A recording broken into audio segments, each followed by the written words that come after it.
આ છે અમદાવાદ શહેરના સાળંગપુર વિસ્તારમાં આવેલી બાબા સાહેબ આંબેડકરની વિશાળ પ્રતિમા। કોંગ્રેસના ઉપપ્રમુખ ગિરીશ પરમાર અહીં ઉપવાસ પર બેઠા હતા।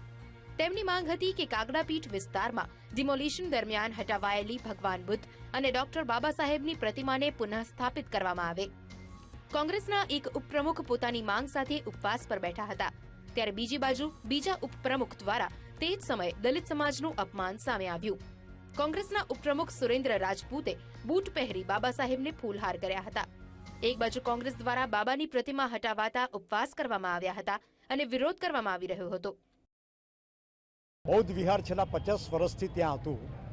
અમદાવાદ કોર્પોરેશનના સત્તાવાળાઓએ તારીખ 19મી માર્ચે આ બૌદ્ધ વિહારની ઉપર બુલડોઝર ફેરવી નાખ્યું। આ બૌદ્ધ વિહારને તોડી નાખ્યું અને બૌદ્ધ વિહારમાં ભગવાન ગૌતમ બુદ્ધની પ્રતિમા જે પંચ ધાતુની છે, ધ્યાન મુદ્રામાં છે, આ પ્રતિમા અને ડોક્ટર આંબેડકરની પ્રતિમા એની બાજુમાં પ્રસ્થાપિત થયા। બંને પ્રતિમાઓને ત્યારે આ મુદ્દે શું કહેશે કોંગ્રેસ?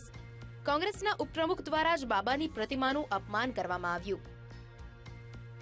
આ છે ઉપપ્રમુખ સુરેન્દ્ર રાજપૂત, જેઓ બાબા સાહેબ આંબેડકરની પ્રતિમાને ફૂલહાર કરવા જઈ રહ્યા છે, પરંતુ ઉપપ્રમુખ બૂટ કાઢવાનું જરા ભૂલી ગયા લાગે છે। તેમણે પહેરેલા બૂટે જ બાબાની પ્રતિમાને ફૂલહાર ચઢાવ્યા। તેમની સાથે રહેલા કાર્યકરો પણ બૂટ ચંપલ કાઢવાનું ભૂલી ગયા છે। એક બાજુ ઉપવાસ, બીજી બાજુ બૂટ પહેરીને ફૂલહાર। કોંગ્રેસના બે ચહેરા લોકો સામે ખુલ્લા પડી ગયા છે। કેમેરામેન નરેશ સોલંકી સાથે દેવસી બારડ, VTV, અમદાવાદ।